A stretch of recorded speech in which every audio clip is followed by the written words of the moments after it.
Hello, Julian Schwartz here once again with JJW Productions, and this is a 2008 Hyundai Sonata. Now, I'm borrowing this car from one of my friends who has graciously allowed me to review it and also film it. Now, some interesting things about the Hyundai Sonata. One, it's technically considered a full-size car, and in 2008 this was actually the last year for some of the designs. 2009, Hyundai did a little bit of a refresh. They restyled the grille. They also restyled the interior a little bit and restyled the taillights. Now, what's interesting with the Sonata, it shares its platform with two different cars. One is another Hyundai, the Hyundai Azera, which is basically a little bit more of a luxurious car than the Sonata.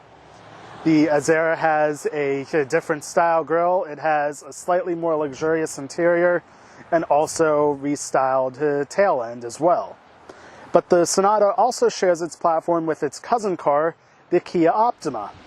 Now, what's interesting there, the Kia and the Hyundai both really don't look alike. They have different exteriors, different interiors, which is something that I like with different cars that share their platforms when they don't look alike. Now, as I said with the front end, in 2009, Hyundai actually redesigned the tail end of the Sonata as well. From 2006 to 2008, they had these style taillights, which were red on the top half where the brake light is, and then they had clear housings for the reverse light and the turn signal. 2009, they restyled it to have all red housing with the exception of the reverse light. Now, on the Azeras, what they did, they kept this design, but they also had a red bar that went across the length of the trunk with the word Azera on here. And they had LED lights for the brake light.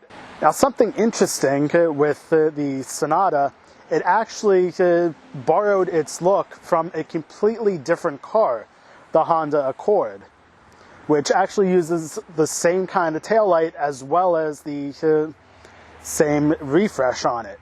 From about 2003 to 2004, the Honda Accord used this style taillight piece, and then when they refreshed it, they used the all red and the white.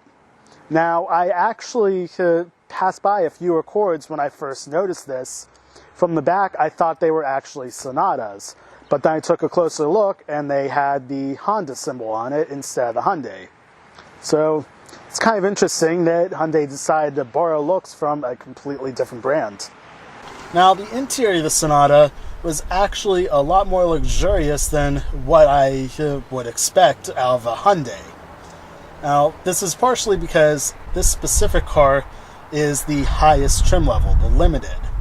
So, it makes sense to have a lot of luxury features. But for Hyundai, it's kind of surprising.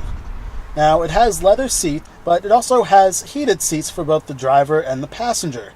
This is something that Hyundai really wasn't known for with luxury. It also has Sirius XM radio, and it has garage door buttons. Now, they're in an interesting location. Similar to my sister's Subaru Impreza, they're on the mirror, but they're in a better location, I think. They're on the front, so you can actually see them, whereas on my sister's, they're on the bottom. Now, on the interior, another thing that's interesting is actually the buttons for the steering wheel. Now, you have the cruise control buttons on the right side and the stereo buttons on the left. Now, what's interesting, you also have buttons on the back of the wheel to turn the cruise control on and off, and also to adjust the volume on the radio. Now, on other cars, when they're on the back, they aren't labeled. You have to kind of feel and know the steering wheel in order to use them. But on this one, it's interesting because they're actually labeled. Something that is interesting as far as the interior of this car goes that I don't really like the design of as much is actually the radio and then the climate controls.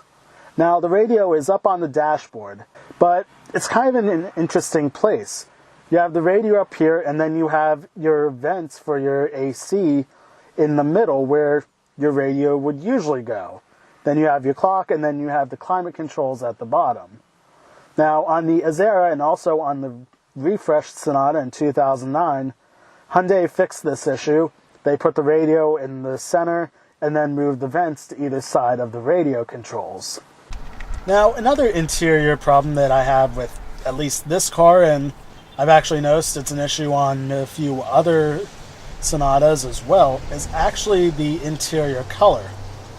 Now, in my opinion, it looks like they took two cars, cut them in half, and then combined the interiors.